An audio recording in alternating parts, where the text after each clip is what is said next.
Is that how you are supposed to sew it? Pap brain! Sorry, sir. If you think you've had a bad boss and you've never worked for a man like Master Gideon, then perhaps that boss of yours was still a saint. Let me tell you about Tunde. Tunde was 30 years old when he became an apprentice. 30. In his neighbourhood, that was the age men were supposed to have wives, children, maybe even a small car parked outside a rented flat. But Tunde had none of that. He had a degree in business administration, 2 years of unanswered job applications. People he once called friends distanced themselves from him, and WhatsApp groups became quiet whenever he typed. Then one afternoon, after another rejection email, his mother said softly, "My son, no work is small work. You must not wait for a white-collar job. Get something to do." That's how he found himself standing outside Master Gideon's tailoring shop. The signboard read, "Gideon's Stitches." He was rumoured to be the best in town. The shop was always noisy. Sewing machines rattled like old engines. Scissors snapped sharply, and at the centre of it all stood Master Gideon, tall, broad-shouldered, with a permanent scowl carved into his face. He doesn't greet people, he assessed them. When Tunde told him he wanted to learn tailoring, Master Gideon looked him up and down. 30, he said loudly. At 30, you want to learn how to hold scissors? The other apprentices laughed. Tunde swallowed his pride. Sir, I just need an opportunity. Master Gideon smirked. Opportunity? This is not church. This is work. If you fail, I will disgrace you. I won't fail, sir. You will fail. Everyone fails. That was the beginning. Tunde left Master Gideon's shop angrily. He told his mother he wasn't going back there again. But she told him to ignore Master's words, that no good thing comes easy. 2 days later, he paid the learning fee and brought everything on the list of Master Gideon with the help of his mother. Master Gideon took it with a frown. When Tunde started working, he thought apprenticeship in the shop meant learning, but he was wrong. From the first week, Master Gideon made sure he understood his place. He literally saw Tunde as a threat from the first day. He was bigger than others, and worse still, he was educated. He and other apprentices fetched water. They cleaned toilets in the shop and his personal house. They ran errands across town. Tunde was angry. "This is not what I bargained for," he shouted one day at the other apprentice, looking frustrated. They looked at him and said, "If you want peace to reign, then do it quietly." To make matters worse, they ironed finished clothes, but were never allowed to cut fabric. Cutting was sacred. Cutting was power. Tunde could not believe it, that himself, a graduate, would come so low just to learn trade. And on top of that, Master Gideon was bent on frustrating his efforts.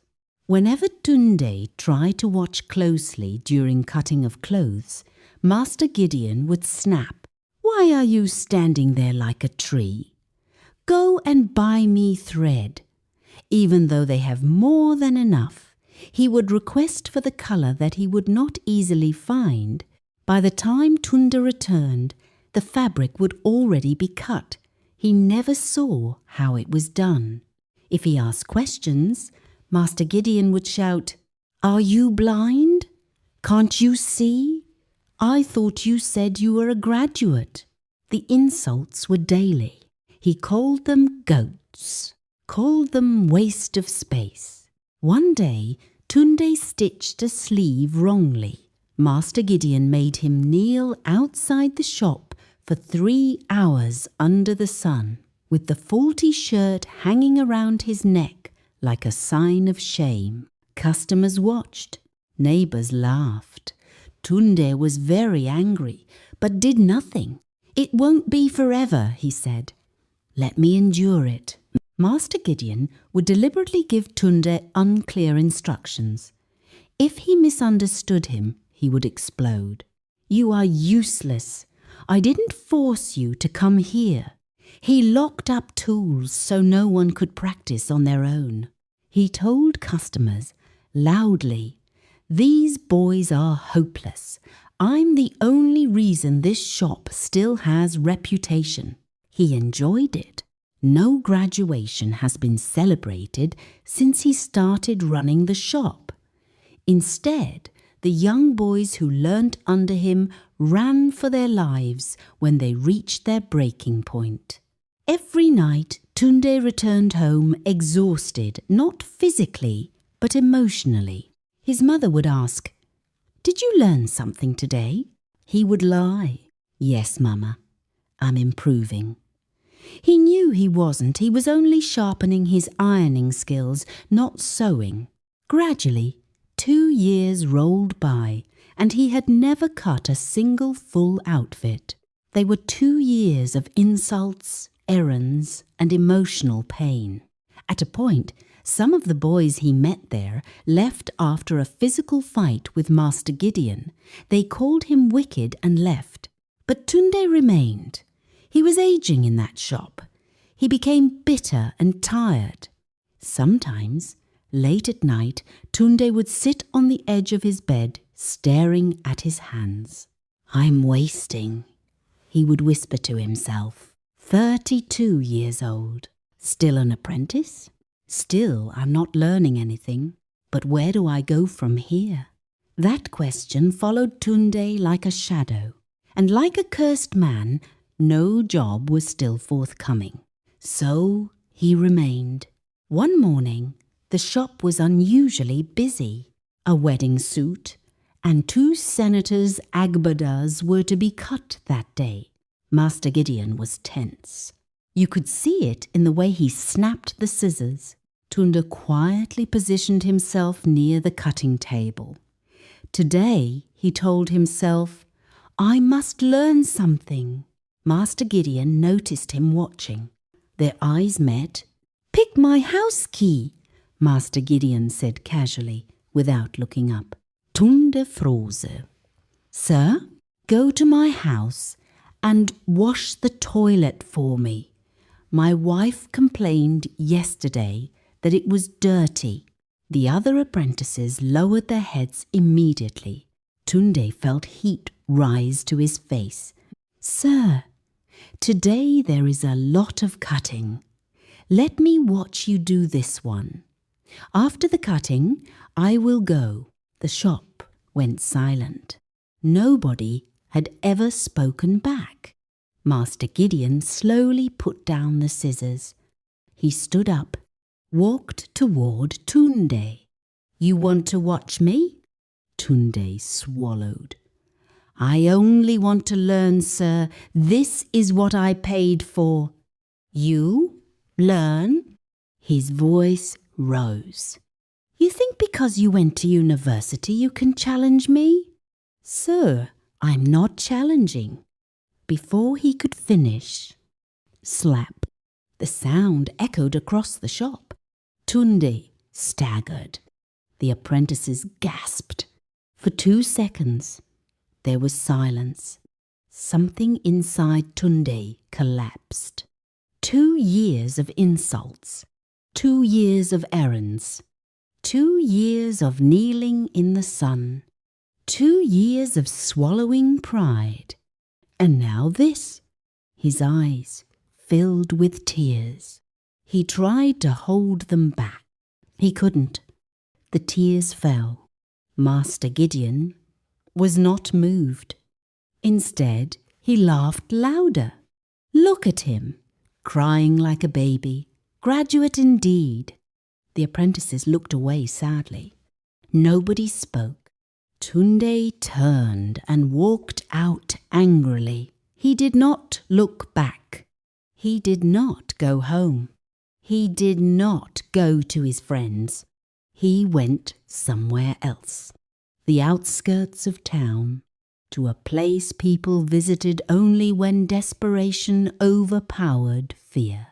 An old herbalist known simply as Baba Femi. The compound smelled of herbs and smoke. Baba Femi sat under a mango tree. "You want his knowledge, don't you?" the old man said before Tunde spoke. Tunde nodded. "Yes, Baba. I want everything my boss knows in tailoring. Transfer it to me. Let him become blank. Let him forget." The old man studied him carefully. "That is not small work. Whatever it takes, I will do it. I don't want to be humiliated again." Baba Femi nodded slowly. "For such transfer, we need something he wears often, something that carries his sweat." Tunde hesitated. "How will I get that?" "That is your problem." When Tunde returned to the shop later that afternoon, Master Gideon was still furious. "What are you doing here?" he barked.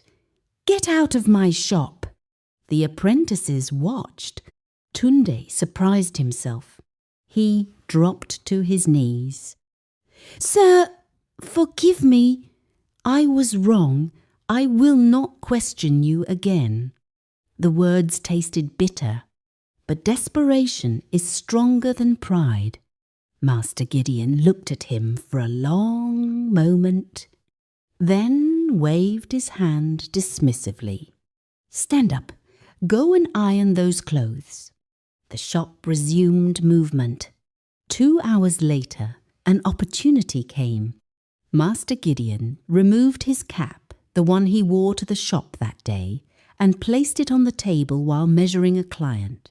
Tunde's heart began to race. He walked closer, and when his master looked away temporarily, he picked the cap and hid it carefully in his bag.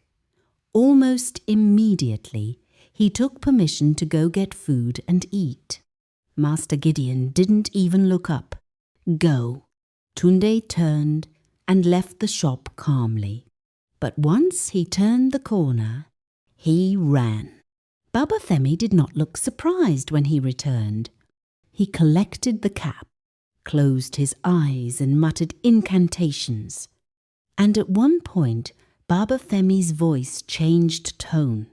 "You are sure you want to do this?" he asked Tunde one final time.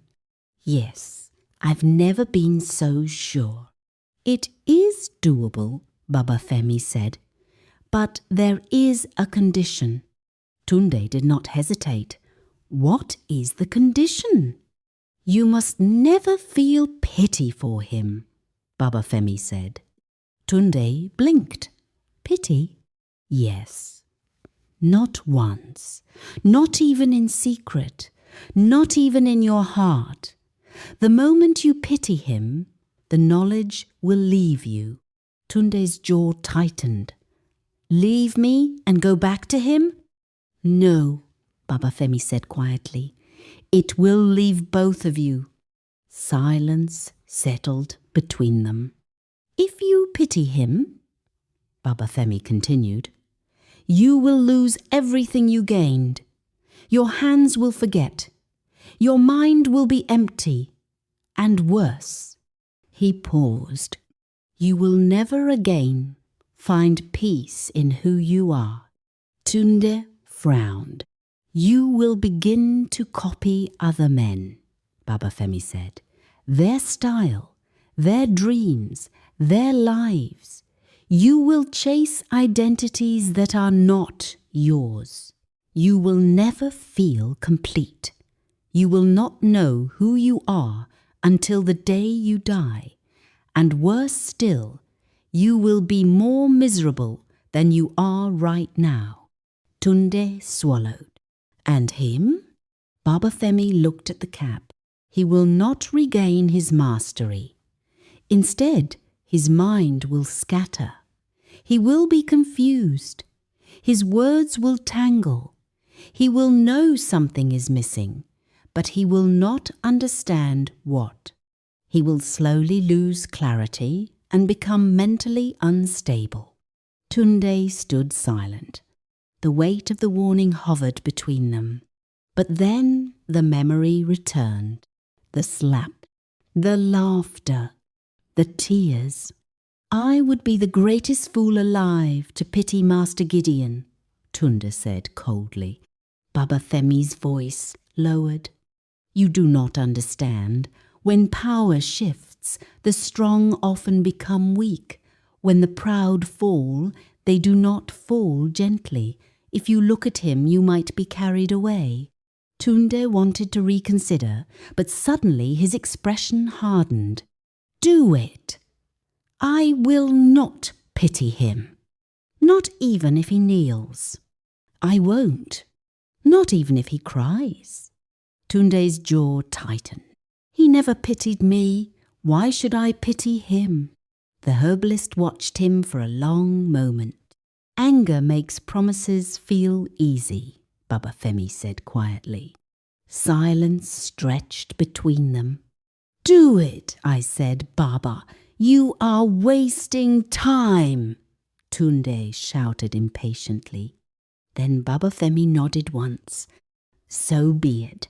The herbs were burned over the cap and incantations made, after which it was worn on Tunde's head. Tunde felt something tug inside his head, not painful but strange, like a door unlocking somewhere in his mind, a sharp pressure behind his eyes. Then silence. It is done, Baba Femi said. Tunde swallowed. That's it? It has begun, the old man corrected. Remember what I told you. Tunde removed the cap from his head and carefully put it in the bag. I will never pity him. Baba Femi's eyes followed him as he walked away.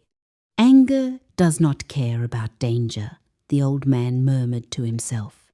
When Tunde returned to the shop, no one noticed anything unusual. The machines were still rattling. Master Gideon was still cutting clothes. Tunde walked in quietly and placed the cap exactly where it had been. A few minutes later, Master Gideon picked it up absent-mindedly and wore it. Tunde's heart pounded so loudly he was sure everyone could hear it. Now, we wait. For the first 30 minutes, nothing happened. Master Gideon continued cutting fabric confidently. Tunde felt fear creeping in. Maybe it didn't work. Maybe he had made a mistake. Then, Master Gideon paused. He stared at the fabric confused, and his hands began to tremble. He couldn't remember anything in tailoring anymore. What is this? He whispered. For the first time in years, there was confusion in his eyes. Real confusion.